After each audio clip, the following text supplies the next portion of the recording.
Greetings! You've reached the Signal Watch Halloween series.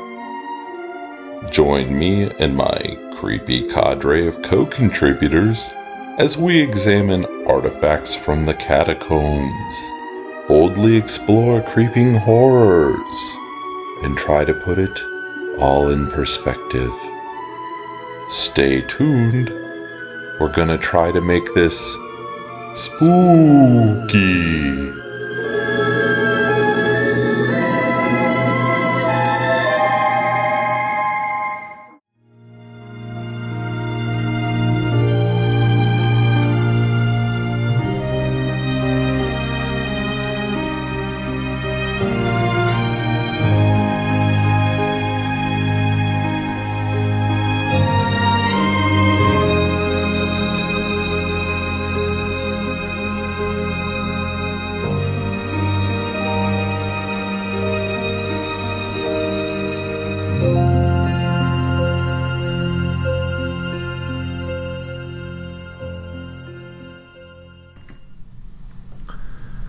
Happy Halloween, and welcome to the Signal Watch podcast. And with me today is Laura Maxwell Scott. And we are covering Carrie and Jennifer's Body. And I'm Ryan Steens, your host, your spooktacular host here. As we record here in the middle of August for rolling these out over the Halloween season. I've been kind of on the warpath to do Carrie kind of since we started doing high school movies, and I'm kind of glad we saved it for Halloween. It's a good kind of horror type movie. But then we kind of were stuck with a conundrum of what pairs well with Carrie if we were going to pair it with something. And so I kind of threw it out to the internet, and completely separately, our occasional contributor Amy Cavender suggested Jennifer's Body, and within like 24 hours you suggested Jennifer's Body. Yes. Which I hadn't seen when I suggested it. Nor had I seen it. So yeah, I always want to, if I'm going to watch stuff, I'll try and watch new things if I can. Especially with something I've seen as many times as Carrie. Right. So, kind of the reason it ended up getting paired, why did you pick it? I think for a lot of the reasons that Amy suggested it, it's also, it's sort of a flip of the Carrie story. It's using sexuality and burgeoning sexuality. One, it's repression of that. The other is using that as a tool and as a power source. And, actually, they pair really well together. There's a lot of mirroring, and I think Karen Kurosawa, who directed Jennifer's Body, is a De Palma fan, so there's a couple of shots that mirror each other. There's a couple of events that happen in each movie. But just looking at a female driven story, I think I'd also recommended The Witch, which I haven't seen either, but I thought like something with like either going against Carrie, like as a contrast piece, or something where it's another repression like story. And there was a line you said you really liked. In Jennifer's Body, it opens with Hell is a teenage girl. And I don't think Hell is a teenage girl. I think Hell is being a teenage girl. But that's something that both of these movies definitely explore and talk about in that transition and how society treats that transition. I'd seen Carrie the first time back in high school. I think the first time I saw it was edited for television. So they probably just edited out the entire opening credits. But I enjoyed it, and I kind of got it the first time I watched it. But it's definitely a movie that when I come back to it, I feel like I see it from different angles, every few years or so. I wouldn't say every decade because I watch it more often than that, but it's got, I think, a lot of stuff going on today. This time, not today because I watched it a week ago. This is the first time I really realized the film is almost half at the prom. Yeah, isn't that, yes. Yeah, it's like what should be the last third of most movies is the last half of the movie. And there's a lot of stuff after the prom that you're like, oh right, we still got to get there. But I feel like Jennifer's Body is, I didn't feel it was anywhere near as strong a movie, and I'll let you fight that point. Okay. But it, to me, felt like really boilerplate as far as a lot of stuff that's been coming out in the last 15 years or so. Okay. And maybe Jennifer's Body was part of the start of that. But that was kind of when I watched it, I was like, this movie feels very, very predictable to me. Here's what I'm going to say about Jennifer's Body. The marketing, I never saw that movie when it came out. I'm not a Michael Bay fan. It's just not for me. That's what I knew Megan Fox from the most. I was like, did he produce this? No. Yeah. But the way it was marketed really poorly for what the movie is. And I think my experience of watching it was so... I was so pleasantly surprised by what it was that I really did enjoy watching it. Yeah. And there's a lot of interesting things going on in it. I don't know. I mean, like, structure-wise, I'm not sure that it's breaking any new barriers. I mean, there's definitely some stuff in it that's, I think, playing with a lot of the tropes and flipping some of those on their head for Jennifer's Body. You can talk more about that. Yeah. Carrie was adapted from a Stephen King book back in the 70s. I think it came out in 76. It was his first thing to be adapted. De Palma was kind of a rising star at this point. And this movie contains, honestly, I know it's kind of cheesy by today's standards, but I feel like De Palma basically had an idea of what he wanted to do for the prom scene. And that's all he cared about in a lot of ways. Okay. Because the editing on it is so good and weird. And he does so much with not much in order to create what happens during that sequence. Right. That, I mean, it's not that long of a movie. So even when you talk about the prom sequence being long, you're talking about maybe 10 or 15 minutes of the actual kind of horror aspect of it. Because there's a lot that happens at the prom that's not. Yeah. But it's interesting to me that they do have this setup that you would never now. We talk about this a lot in our movies, but or a lot in our podcasts. But you wouldn't have probably in a movie now, or I don't know how it would be handled now. Like Carrie, for example, the entire opening scene where she has her period in the shower. Yeah, it'd be handled very differently. Yeah. Are we going to jump into talking about the movie, or we want to talk a little bit? Let's talk about the movie. Okay. Or whatever. Yeah, we can talk about compare and contrast a little bit more as we go through. I also think I saw this for the first time in high school. Listener, Rob Eigenberg might have been the person who introduced it to me. That sounds right. And I am not sure. I think I saw it a few times in high school. I think probably some of those times were an edit and some of those times were the full movie. I had sort of forgotten, because I don't watch it every few years, about this opening scene, which is totally Nymphs of the Locker Room. And very male-gazy, but intentionally, I think. And, it's this ideal. I also forgot that there's a volleyball game before you get into the locker room. And this very, 70s idealized version of all these nymphs frolicking in the locker room. I've never frolicked like that in a locker room. Nor if it makes you feel better. It does. And then you have, again, this sort of very male-gazy view of Carrie in the shower. And then she gets her period. And the period represents a lot of different things here. I mean, I think it's maturing into womanhood, it's fertility, it's sex, it's death. And she definitely, she thinks she's dying because nobody's ever explained to her what a period is. It's shot beautifully, but it definitely has a point of view. It's not a neutral view on her. And then also she comes out and... she looks at her hands and it's almost like stigmata. Like she's bleeding. Again, she thinks she's dying. She's like a wild animal. Goes from being sensual to being feral. And then she comes out and also all the girls suddenly are in white.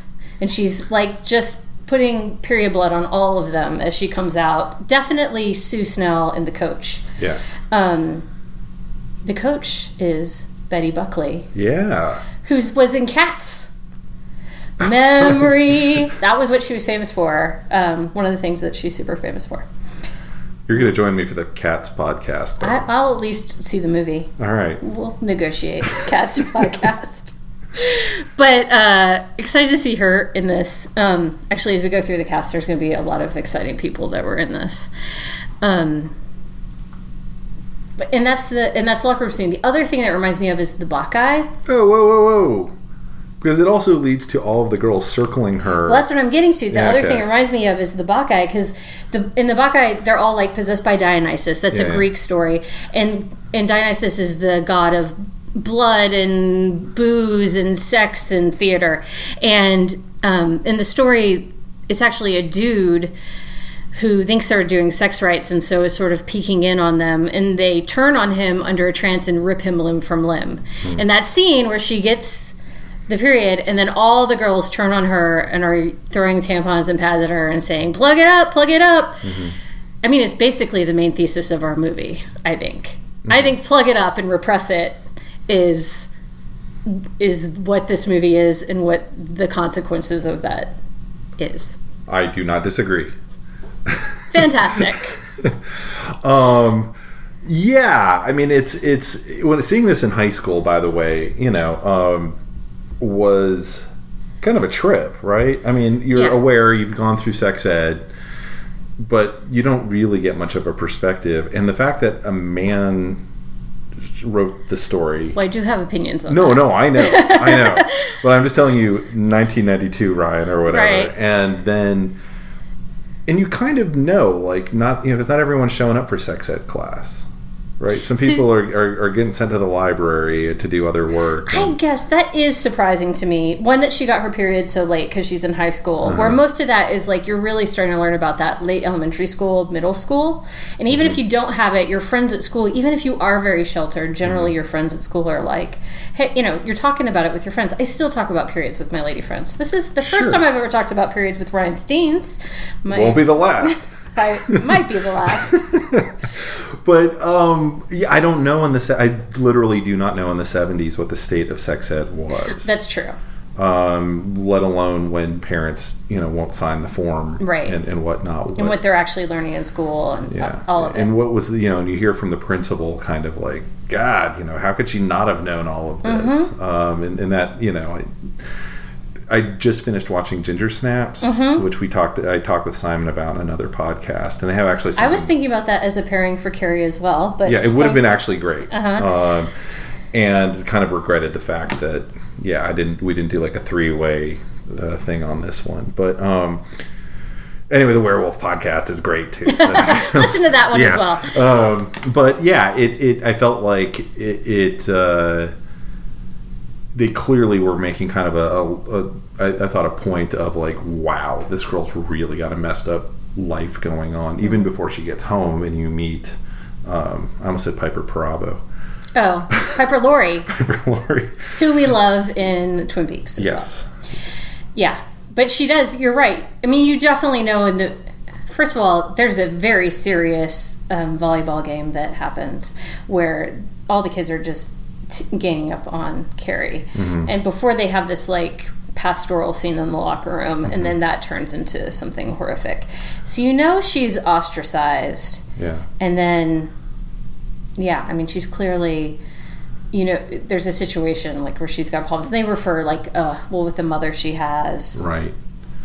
And that's of course when you get the first inkling, I think, of her telekinesis as well, when the cigarette tray flip. First one is the light in the gym. Correct.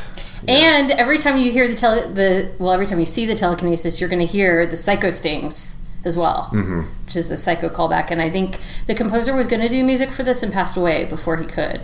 So that's part of the reason. That may not be accurate, but I feel like that's something I read. I believe it for the purposes of this podcast. Great. But I mean, I think it's got this interesting thing it does because, I mean, again, for like 15-year-old me, seeing any kind of experience of a woman having her first period that wasn't done in a very clinical, and of course seeing or like Summer's Eve sort of way, right, and then having all the girls turn on her and kind of knowing that's a possibility, very much in the real world. And because it is happening way late. Like, why is this not happening when she's like a freshman in high school or earlier? And I have heard stories. I mean, I do think it's very possible for a girl to have her period and not know what's going on and think she's dying. I think generally that happens when it's an earlier period and nobody's thought to have that discussion yet. Yeah. The movie we just finished recording the Breakfast Club we just finished talking about, I'm going to edit this. Okay. We just finished talking actually with Marshall a little while ago about the symbology that appears, kind of visually in the piano, and some of whether or not the critics thought that was too heavy-handed. And I didn't really read any contemporary reviews of this because they're not subtle with kind of it's not Catholicism, the brand of Christianity. I find that very confusing as a former Catholic.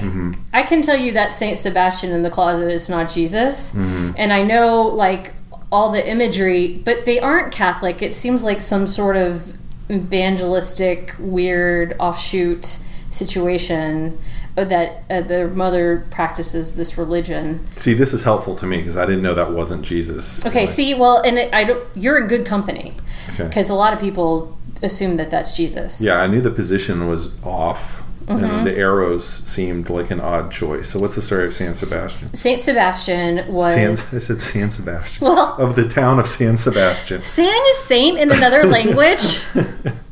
You speak Spanish now. Yes. Saint Sebastian was martyred, but there's imagery of him with all these arrows in him where he was shot through with arrows, but actually that didn't kill him. Fun fact. Oh. And so that's why, too, later in the movie, we're jumping way ahead. Hopefully you've seen Carrie if you're listening to this. But, again, you have all the knives mirroring the imagery of the Saint Sebastian, and I guess it would be in the closet because it's very gruesome, and that seems to be the kind of religion that they practice, and it's very punishment oriented. Yeah. But it wasn't like he put the arrows in himself. It wasn't like a self-flagellation sort of thing. Like, and I think it's confusing. I think a lot of people think it's Christ or Jesus because it is sort of crucifixion-like, and then he got stabbed with lances and stuff, but he didn't die though from any of this. Sebastian did not. Right. He died from something else. Well, that puts a totally different spin on the entire end of the movie. Well, they're dead. I mean, because she pulls the house in on her and it's on fire. But well, I know. I have a take on the end of the movie. Are we jumping to the end of the movie? I think we have to because I need some illumination here. I mean, I'm actually really confused, and I would like, if anybody has a take on this. I tried to look into it a little bit. I didn't have time to get fully into it. I haven't read, if I've read it, it's been years, the original Carrie by Stephen King, so I wasn't sure if that's something that originated there. I don't understand why his eyes glow. That's not typical of something that you would keep in your house, other than just to be creepy. But, okay, so do you not think she dies at the end? I mean, Sue Snell's dream at the end to me suggested, we're at least thinking about a sequel. Yeah, I think that is a take, and a lot of people don't like the ending because it's like, oh, just one last jump scare and a sequel possibility. Right. But I think if the movie is about the death of childhood, and at the end of the movie, her mom is like, well, the doctors think that Sue's young enough that she's just going to forget all this. It's about these things that you try to repress that come back up. So I don't think it's literally Carrie coming back up. I think, if I'm going to, the best interpretation that makes them the smartest would be that it's this trauma of her childhood that now your childhood defines you. How do you leave it behind? Okay. Yeah, no, that totally makes sense. And she comes to that dream like she's in the white dress. Yeah. It's very virginal. She has the flowers. It was weirdly shot in reverse. Which I forget until every you see time the car? I watch the movie. Yeah, then I'm like, that car's going backwards. Yeah. So that's what I think. I mean, that's what I think a lot of this movie is about: repressing sex, repressing your child, or trying to stay a child forever. These things that come back up, and this absurd idea that she's going to somehow forget the fact that everyone she knows was burned in a gym fire, or impaled. And then also the house itself, they pull it in, and it's almost like it's going into a hellmouth or something. When Carrie pulls it down on herself and it's on fire again. Because when she's walked in, her mother plans to kill her, and there's all these candles, and there's no electricity, apparently. But in that dream, it's true. It's like they've plugged the hole. Like, okay, we're going to plug it up and forget about it. But it comes back. Yeah. Gotcha. Okay. That's my theory. No, I think it's a great one. I'm totally buying into it. It could also be they just were going for a sequel, and that means it's a terrible ending. Well, I don't agree with that. No.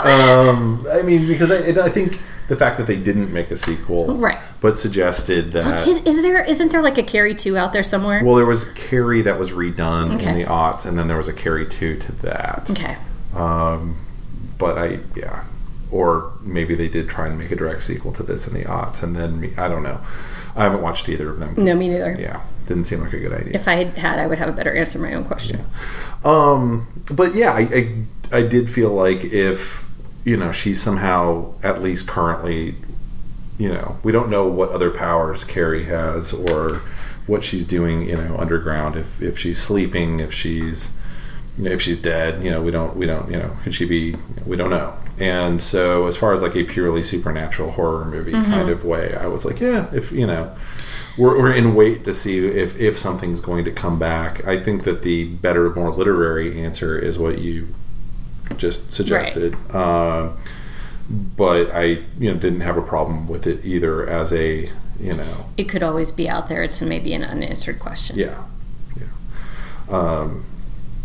Which I don't think always works with horror movies, but I did think in this case, because I feel like this movie is told almost in a, I don't want to say parable sort of way, but they don't spend a lot of time like getting to know the characters, right? Right. They're really kind of two-dimensional, including Carrie. The probably the only real character arc you get is actually William Katt's character, who kind of over the course of the night kind of goes, yeah, I like this you. girl. I'm gonna kiss you a few times. Yeah. Sue has an arc. That's true too, and Carrie does kind of also over the because she becomes more socialized. Yeah. She tries to fight against this repression, but I mean, I think there's a theme in here too, like. Riot is the language of the oppressed. Like, if you get to the point where you repress somebody so much, when they're finally pushed to that point, you just get violence, right? I think that's a theme that's in this. And, it is shot. I think De Palma does do a really great job of shooting the scene, the destruction, and how that all unfolds in the prom. Some of the stuff when she's having a good time at the prom before that is a little heavy-handed for me, but I think that's with time. Well, there's a lot of things in this movie that are very heavy-handed for me. Piper Laurie said she thought it was a comedy at one point because it was so over the top for her character. Yeah. I mean, and her dirty pillows lines. I mean, some of these lines are just thankless. I mean, terrifying, but... Yeah, again, when I watched it the first time when I was in high school, all of that was terrifying to me. Because, you do have the occasional parent who's just unhinged. Who's out there. And that, honestly, when you're at that age, that's one of the scariest things you can come up against. Yeah. Is not just realizing that parent is that way, but kind of looking at your fellow student and going, oh my God, that's what you're going home to every night. You poor bastard, or sure. And sometimes not just your parents, sometimes your teachers. Yeah. Like when my coach pulls out, they found hell and they heard screaming, there's scientific studies, and you're like, this is a public school, sir. I don't think that's accurate. And the World Weekly News is not an actual paper. It's not a newspaper. It's weird that you call that the newspaper. Indeed, it is scary. And I think the scene, I remember talking about with friends in high school, the scene where Piper Laurie's character, the mother, Mrs. White shows up at Sue Snell's mom's house, and how that was, even though that's not really a scary scene, what an impression that makes. And also, Sue Snell's mom, her answer to that is to, I'm again sort of plug it up. Like, I'm gonna just get rid of her. I'm gonna give her some money, a donation, and like get her out of here. And really we're not gonna deal with the fact that like this is happening and have you considered an sitting there just drinking worldview. wine in the middle of the day, like. There's this line where she says something like, "These are godless times," and she says, "I'll drink to that." Yeah. She's like watching the TV that's like a foot away from where she is, watching her soaps and drinking her beverage and having a good time. Yeah. You were right to call out that Sue does have this kind of storyline of she is the Edie McClurg somehow does not have a I know. She shows up later in Ferris, but she's very popular in this movie and one of the tormentors as well. Yeah, she was not the one who went on the arc of trying to help out the girl who found empathy, one way or another. And yeah, I thought Amy Irving was really good. Yeah. I'm a Nancy Allen fan just because I like a lot of the movies she's. I don't know if I like Nancy Allen or I like the movie she's in. Right. I can't separate the two. Because I know her as Officer Ann Lewis from RoboCop. Right? Okay. It's hard for me to like her in this movie because of who she plays. Yeah. This whole movie is so interesting in the way, too, that even though a lot of what's happening in this movie is misogyny, it's all carried out by women, almost. So whether it's the coach is so slappy.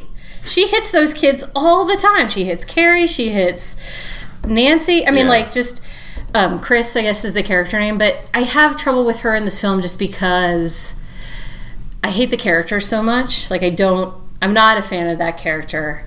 The character is recognizable Stephen King, pure, banal evil. Yes. Although she and Travolta, who plays her boyfriend, is this his first film? I don't know. We didn't look it up. Sorry. I'm going to say it's The Boy in the Bubble. Oh, right. That's probably it. But this seems like early Travolta. Oh, yeah. They thought they were comic relief in the film, too. I don't know if I said that about Piper Laurie. I might be repeating myself. But, you're the villains. You're the bad guys. Just because, again, it's sort of over the top. They're fighting. He slaps her around. Yeah. I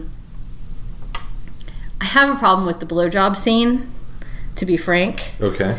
Because she talks a lot. She talks a lot through it. And that's using the sex, like she's using sex to convince him, I hate Carrie White, and she's going to convince him to go and kill the pig and get the pig's blood to do this trick on Carrie White at the prom.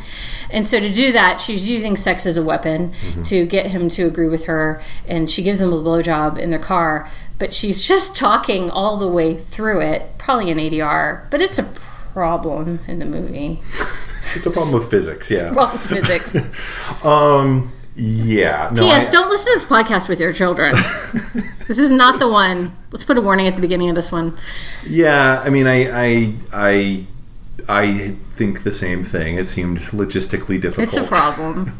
I got the joke of what was kind of happening, right. and Travolta was Travolta in the scene, but. Yeah, I mean, there's a way to do that and have it still work and have her still do the same action, but like have it physically make sense. Yeah. So yeah. The in the whole scene, kind of going back and forth, leading up to that, kind of the drive in their relationship is interesting. Like how manipulative she is, and that she clearly. That's kind of the role she wants to play, right? She's very frustrated when people don't go along with her. Mm-hmm. And she's kind of found this blunt instrument in John Travolta to kind of carry out her will. Or all of the men in this are basically ineffectual or absent. Whether it's the principal who can't even remember Carrie's name or John Travolta as the boyfriend. Tommy, to some degree, like you said, he does have an arc. Mm-hmm. And so there's something there, and he's at least cribbed a very interesting poem for class, and he seems like a nice boyfriend and a nice guy, but he's going along with Sue's plan for the most part until he decides he likes Carrie well enough to kiss her a few times and enjoy having time with her. But yeah, generally the guys are not I mean, again, it is the women in this movie who are pulling the strings. Yeah. We're talking about like logistic difficulties. The entire way the bucket is strung up. Yeah, that doesn't make any sense. No. It's still a great scene. Yeah. I do like the fact that it also includes like William Cat getting bonked on the head. But that's so goofy. Yeah. But it does knock him out. But just his whole reaction. I mean, I get it, but greatest American hero. Yeah. So, casting for this, they cast Star Wars and Carrie at the same time. So, some of the people that ended up in Carrie originally auditioned for Star Wars, and William Cat would be one of them. He auditioned for Luke Skywalker and ended up in Carrie. I can totally see that. Okay. Yeah, I can also see why they picked Mark Hamill. Right. Yeah, okay. Yeah, and I know Nancy Allen was at some point around this time married to Brian De Palma. Mm-hmm. So she does get married, and then eventually Amy Irving married Spielberg for a little bit. Oh, that's right. And I think he met her on the set. Brian De Palma would be like, "Come on, Spielberg, come on down. We've got a lot of girls." Hollywood was a lot smaller back then. Yeah. But yeah, I do like that it kind of pushes on some. Like in a lot of King's other stuff, like he has this kind of like using Maine as kind of Americana, and but this one he actually tackles kind of like religion gone bad. Sure. And I think pretty effectively and recognizably, and kind of the impact that has in the kind of the pressure a kid like Carrie does wind up under.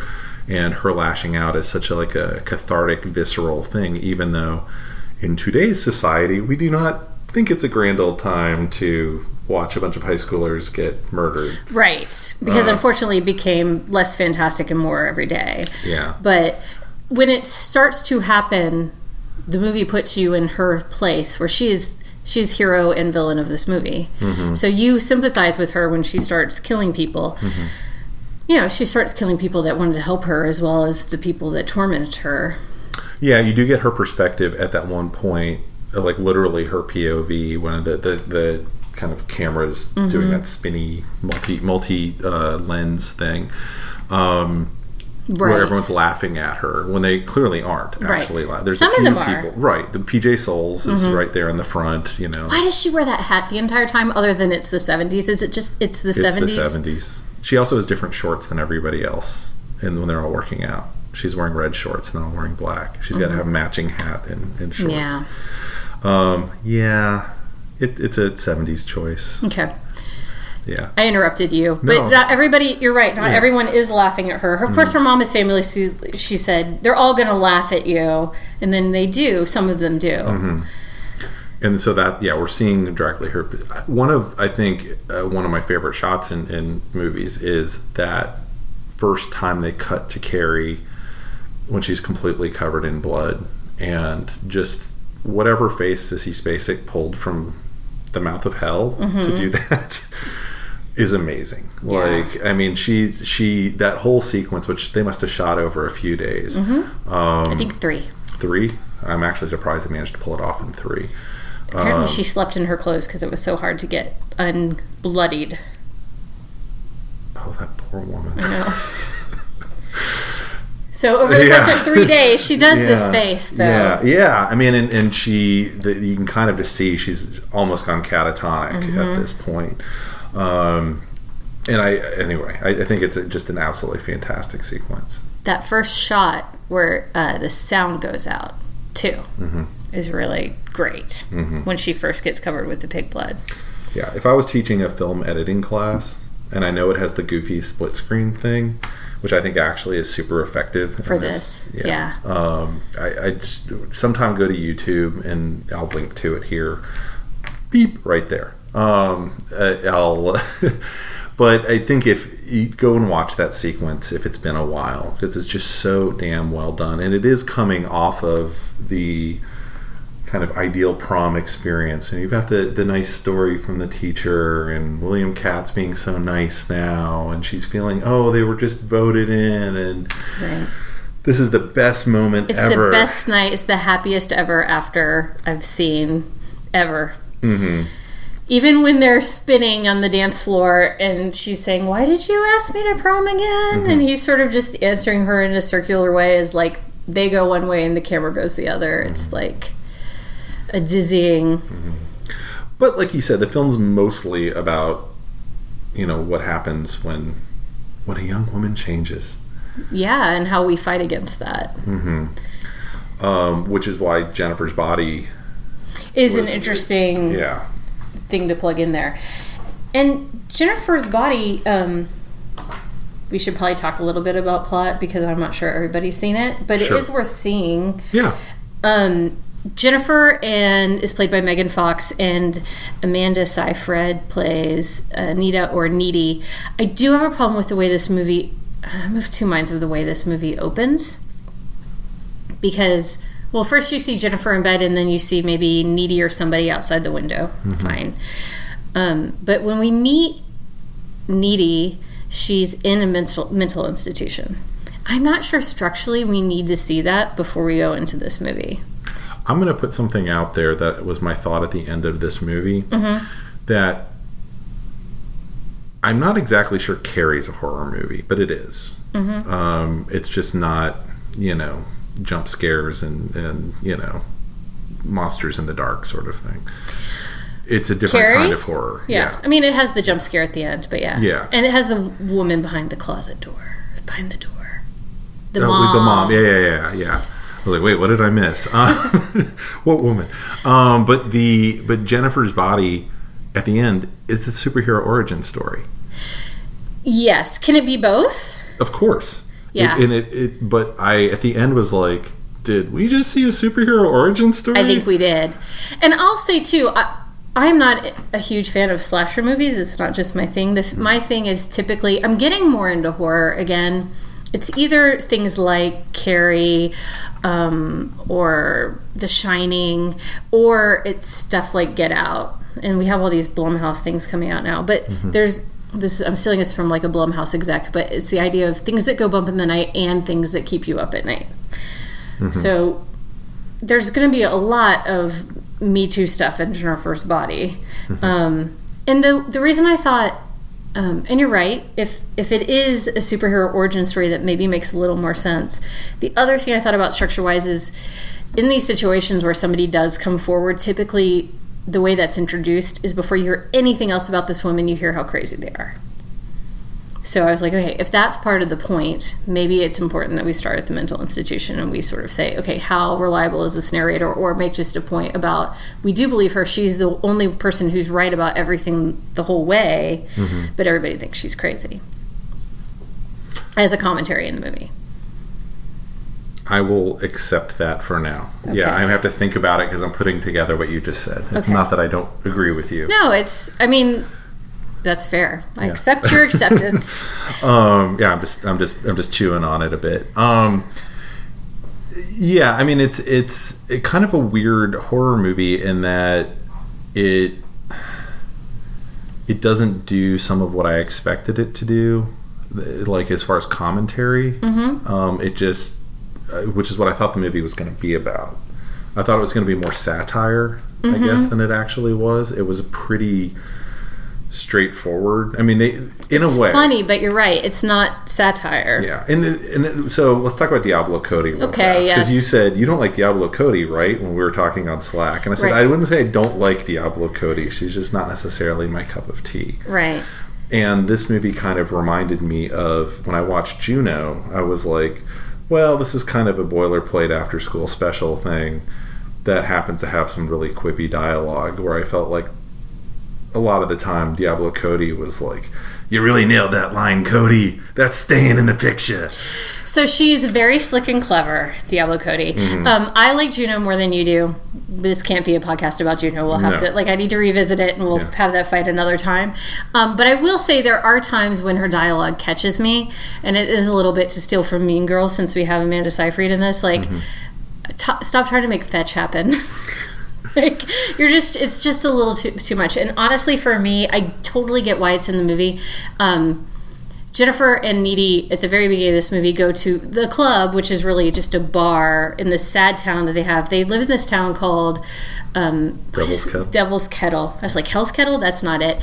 There's a waterfall in this town that's important because it seems to go into a vortex that goes maybe nowhere. They can't figure out where everything goes in. You see at the beginning of this movie, scientists are throwing these orange balls into it. And then you just sort of move on. It's a teeny tiny little shit town is how they describe it. And they go to see this band, Low Shoulder, the indie band. And there's a joke about 9/11, and they have this special tribute drink there. I don't love those jokes. That's partly subjective, just because that's not... I'm sensitive about 9/11 jokes, and I definitely have feelings about when they work and when they don't, and I'm not like anti-all jokes. And I do understand that what they're making fun of there is tragedy vampires. And that's going to be what a lot of this is going to be commentary on, is the people, as people die, much like Heather's, as people die, all the people that seem to glom onto that and have feelings about it, and really aren't actually addressing the problem to fix anything. But I don't, that's an example of her being like slick and clever. I'm like, okay, I get that joke works and it's edgy, but I don't think you really earned that. Yeah, and I kind of, honestly, I'm glad you brought up Heather's, because watching this movie, I thought about Heather's a lot and was like, Heather's did this better. Okay. When they were, when people were, mourning the students and whatnot, like they're seem to be much more there with that. I would have to revisit Heather's, so I'm not gonna weigh in on that now. Okay. But I do think there's a lot in this where there are people who die that you honestly feel for them. And we'll definitely have to rewatch Heather's. Okay. Yeah. And like with the parents, especially when Chip dies. And there might be, maybe I would feel the same way. But see, I felt nothing when Chip died at the end of the movie. Really? Nothing. Like, I did not care. Like, I was surprised they made that decision. I thought, like, he's going to be okay-ish. No. But I was just kind of like, oh, okay. Now we fridged the girlfriend, and now we have our superhero origin. Right. Well, and that is the role he's playing. Yeah. Yeah. Again, because all the men in this are pretty... they're food, and they're otherwise ineffectual. Chip is a good guy. A lot of the victims seem like they're pretty good guys. What ends up happening... They go see this show, this indie show. Just getting into plot a little bit. Yeah. And the band Low Shoulder, Adam Brody, I think, does a pretty good job. Adam Brody, to me, was amazing in this movie.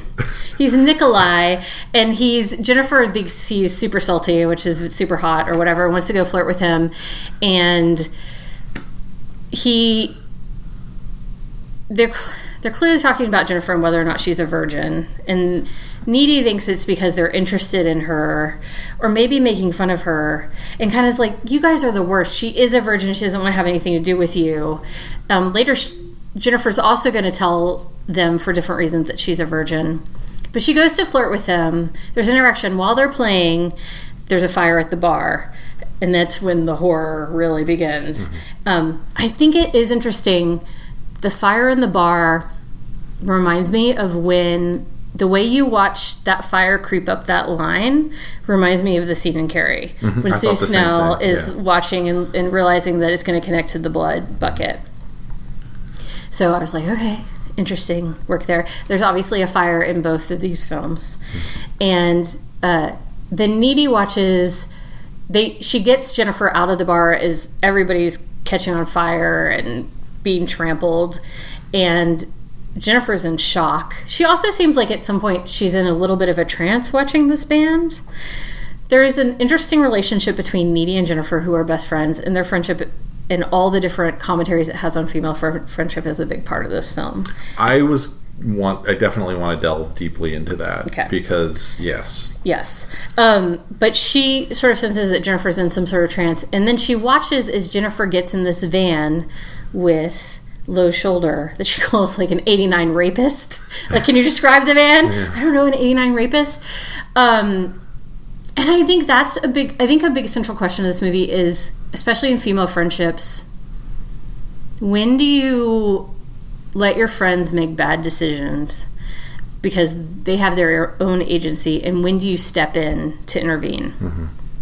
And also, who is the villain here in terms of body count, and who is the villain in terms of instigating the thing that made everything go wrong? Yeah. I mean, well, clearly Low Shoulder. Clearly Low Shoulder is. I mean, in this particular movie. You are going to find out later. What we next see is Needy goes home, and she's just covered in soot and totally in shock, and calls her boyfriend Chip and explains what's going on. She and Jennifer do have a very codependent relationship. Like, it's not healthy. There's maybe some lust between, like, there's some feelings there. I can't decide how much Needy is in love with Jennifer, or if some of that is just Jennifer becomes a sex succubus and uses that in that scene. I'm jumping way ahead. No, I mean, I think it's a good question. What I wanted to say about the female friendship, or friendship in general, about this movie is that was honestly the hardest thing for me to buy about this. Like, I know it's a small town. And Sandbox love is forever. Yeah, and it was kind of like they said that as our, like, we're going to protect the fact that it really, even though they say at the beginning of the movie, these two people being friends doesn't make sense, it really doesn't make sense. In a lot of ways. I mean, I think... Other than she seems, both of them seem to have no parental supervision whatsoever, as is the want of most movies about teens these days. And... Yeah, I just didn't really ever click to why they... Like, her big revelation at the end of, well, we were never friends to begin with. I was like, yeah. Well, I mean, you're an adult male. No, I know, but it was interesting to kind of like I never saw what Jennifer was giving her. It, like, she never, like, really acknowledged. She just seemed to be going along with her, which is a thing to do too, right? But there was never any even nonverbal expression of what she got out of kind of being her sidekick or puppy dog. Right. Like, I mean, I think there's a chance that she's in love with her. Just to throw that out. Yeah.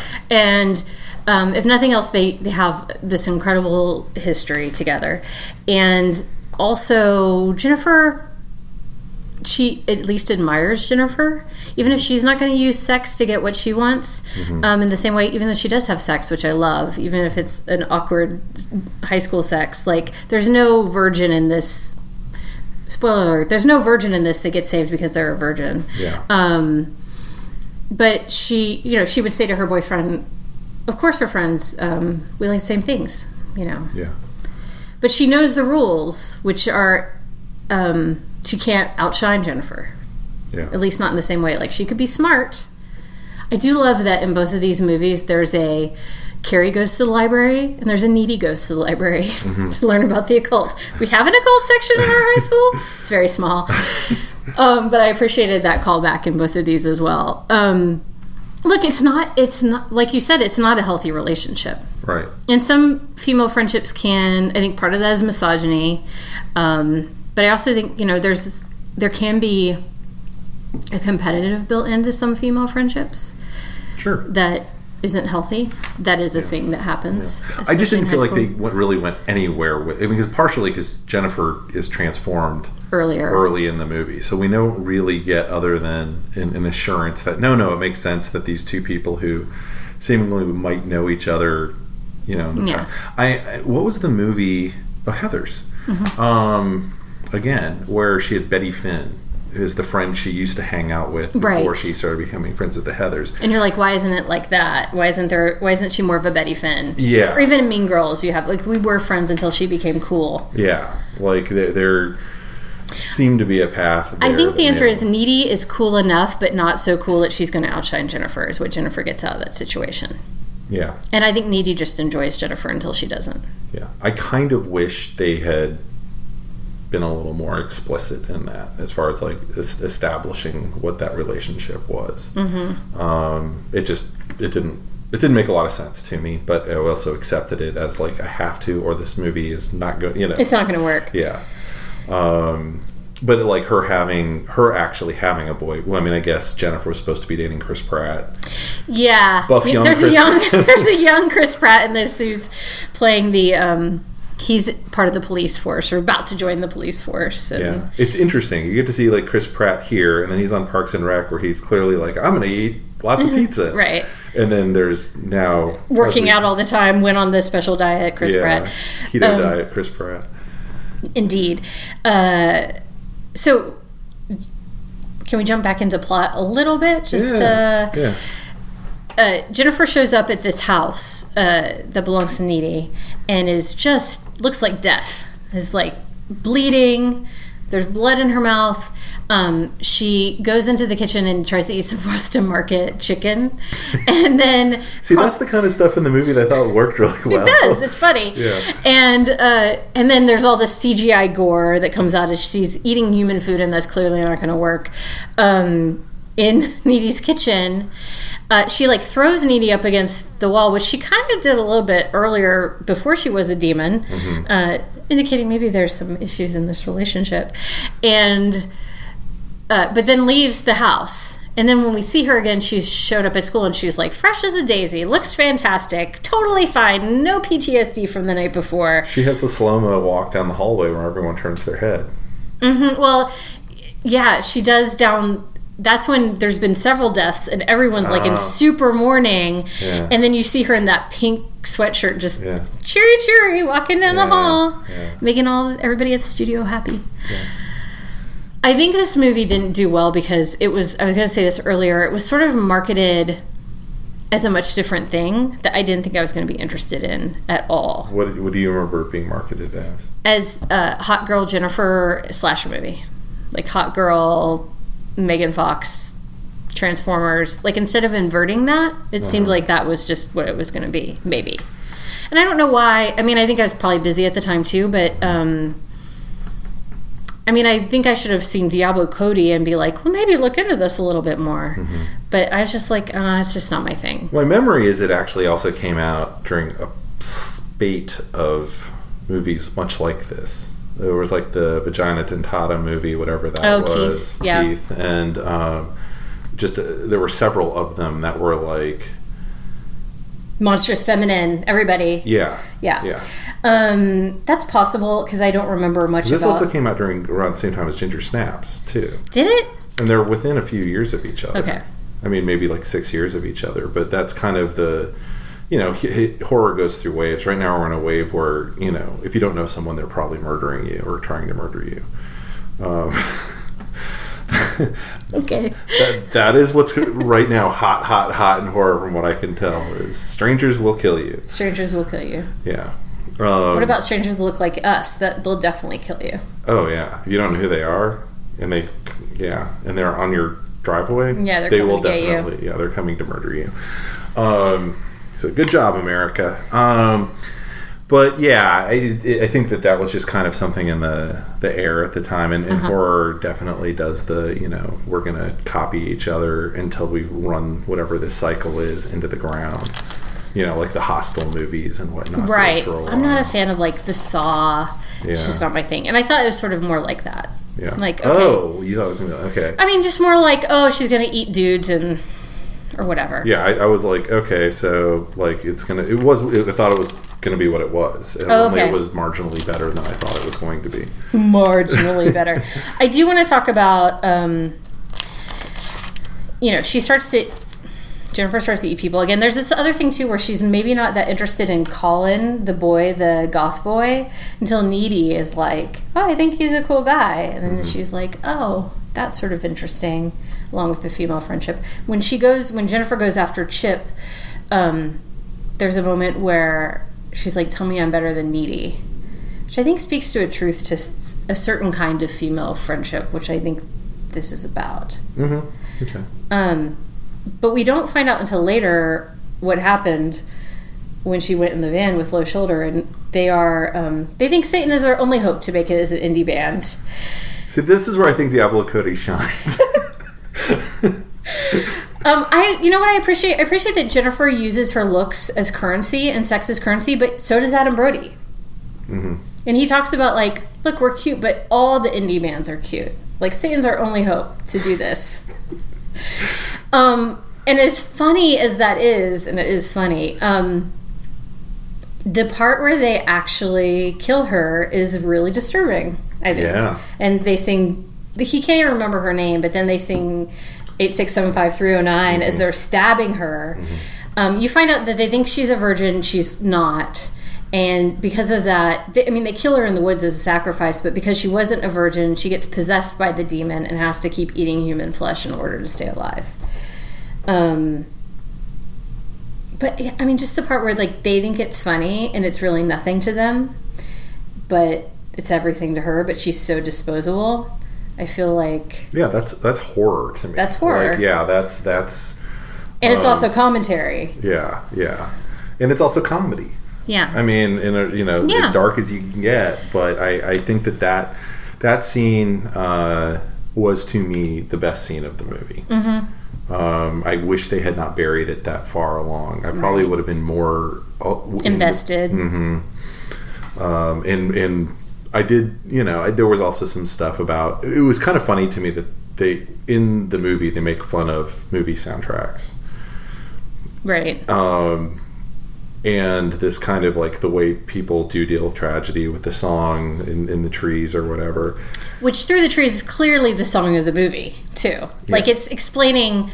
The words in the song tell the story of what's happening in the movie. Again. Yeah. In sort of a knowing way. Yeah. But I also was like, this soundtrack is absolutely no better than the soundtracks they're making fun of as the movie was progressing. Except for, unfortunately, Through the Trees is in my head. It is stuck there. Oh. It is there. Listen to Turkey in the Straw. That's the palate cleanser. No! That seems worse.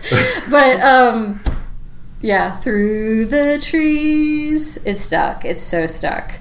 But the other songs are kind of forgettable. And then they use a whole song at the end, but it's not Jennifer's Body, which is, okay, that's a choice. I sometimes wonder if they decide to do these things, they can't get the rights, and they're just like... Okay, we'll do this other thing. Yeah. I don't know what to talk about next. What do you want to talk about next? So, I mean, I do think that Diablo Cody does have some pretty good dialogue in the movie. As much as, like, I kind of was like, I think really, I don't think she does anything really new with plot, or in the two movies now I've seen of hers, I guess. And so then you are kind of dependent on the quippiness, and... I disagree with you, but... Okay. But I do agree with you that she has some good dialogue. Sure. The line...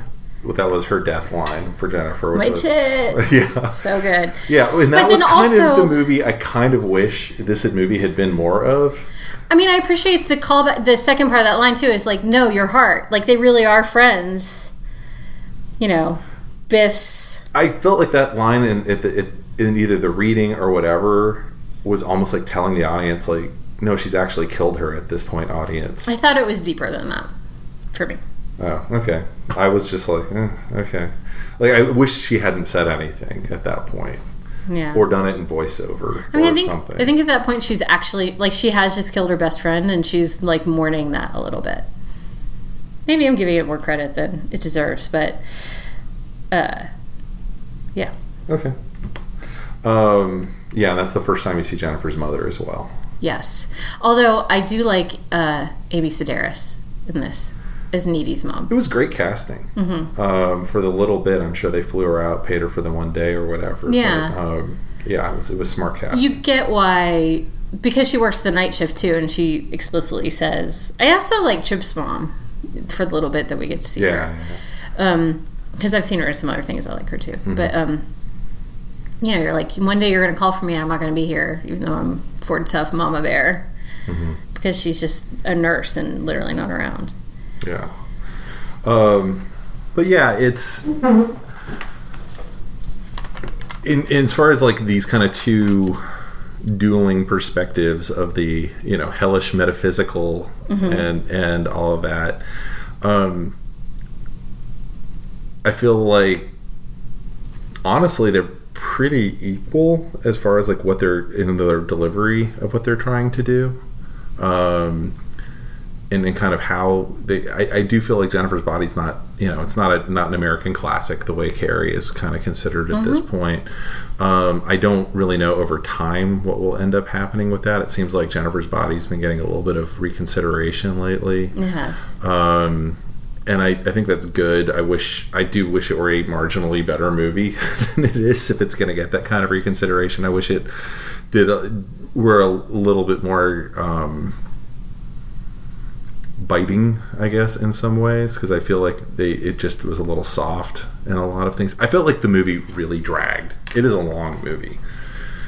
And I don't know. I guess I was laughing, and I enjoyed it more than you did. Yeah, that's okay. And I'm also a woman, and there's certain things in it that I think hit in a way that maybe other movies have done it, but it hasn't been as successful for me. Mm-hmm.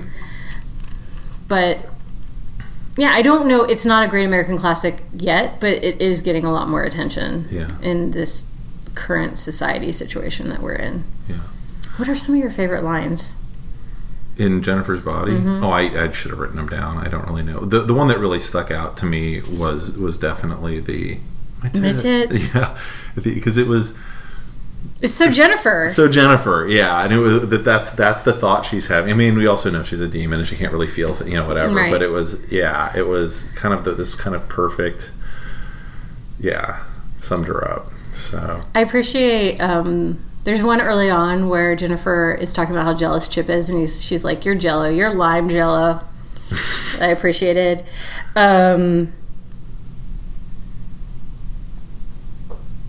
I appreciated that when clearly Chip and Needy have been having sex, like that's not her losing her virginity, although it is a little confusing. I thought the way it plays out. Well, Casey's like, "I'm gonna go get more condoms," but what I remembered that line because he's like, "I went to Super Target." And I thought that was very funny. It is confusing because she has this vision while they're having sex and is seeing a demonic Jennifer and dead bodies and things, and is like crying out and moaning and like having this very scared reaction, but he thinks it's a sex reaction. Mm-hmm. And then she's just freaking out, and he has that line, which I don't love, where he's like, "Oh, am I too big?" And he's smiling about it. I mean, I get it. It's like kind of a funny line, but it's also just like, eye roll, boys. I thought you only ate boys that go both ways.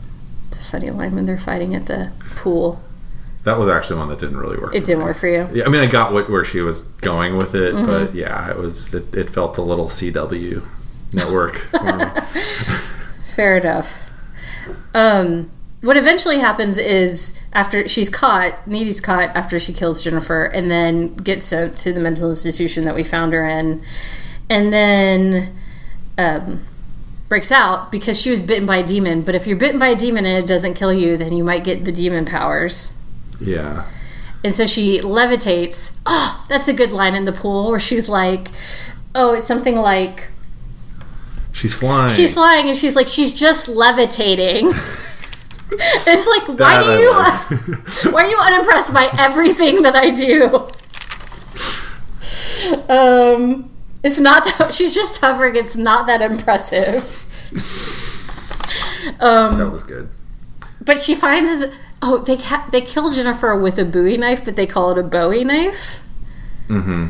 And then she finds it because when she breaks out of the mental institution, she like finds it in a stream with some of those rubber balls we saw earlier and grabs it. Yeah, I kind of wished. I mean, from my like continuity perspective, I sort of got what they were trying to do with the balls being there, and I kind of wish they pushed it a little bit more. Because they were trying to say something about her discovery and where things are actually bubbling up from, or something. And I was like, but it's a little muddled as far as like, I'm glad you got to see the balls again. Like it was a callback of sorts. But I was like, but the callback has to have some payoff, and this movie is not a movie that's good enough to live in ambiguity. I don't know what could they have done that wouldn't have been like hitting you over the head with it? I don't know what they were trying to say. Like, why was the knife there with the balls? Well, I mean, I think it's sort of like what comes around goes around, but yeah. I mean... Sort of. So it also is a little confusing because I guess initially So there's a cameo, like the guy from Pumpkinhead comes and picks her up, and she clearly has this knife, and she's broken out of the mental ward. You see the low shoulder sign on the street, and he's like, where are you off to? And she's like, I'm going to go see this band, Low Shoulder. It's going to be their last performance tonight. And you kind of know what she's going to go do, but then you see the aftermath of her in this superhero story. Actually, in the credits, and I think they added that because that was too ambiguous to just have it end with, oh, I'm going to go see this band. It's their last show. Yeah. Yeah, I think that would have been too ambiguous. I think it honestly ending with like their fans running up there was wildly more entertaining to me. And they have been eviscerated with the knife that they killed Jennifer with. Yeah. So she avenges her friend even after she steps in and kills her friend. Yeah. Yeah. I mean, there's always the question in demonic possession stories: is it still her friend? You know? Yeah. Like that. That is confusing. But yeah, I mean, it. I understand why it was pitched, and I don't think it's a horrible movie by any stretch of the imagination. I just wish it had pushed itself a little bit more to be a little bit more of something. I just felt like it could have been more than what it was. So, all right, full stop. Got anything else? They're all gonna laugh at you. All right, everybody. Laura, thank you so much. Thank you. Really appreciate it. Happy Halloween, everybody. Happy Halloween. Your face, I could see through the trees. I will find you. I will heal the ruins left inside you. 'Cause I'm still here breathing now. I'm still here breathing now. I'm still here breathing now. Until I'm set free, going quiet through the trees.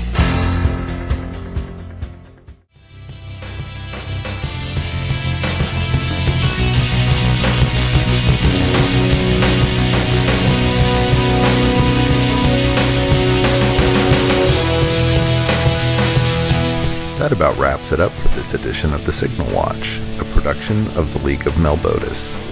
Thanks for sticking with us. If you enjoyed this podcast, we invite you to drop on by the Signal Watch blog, where you'll find write-ups of a wide variety of movies and more. You can drop comments on this podcast and let us know what you think. We do have a Signal Watch Patreon, and if you're so moved, we'd most certainly appreciate your support. We'll be back soon with more exceedingly high-quality content. So, until next time, God damn it, babies. You've got to be kind.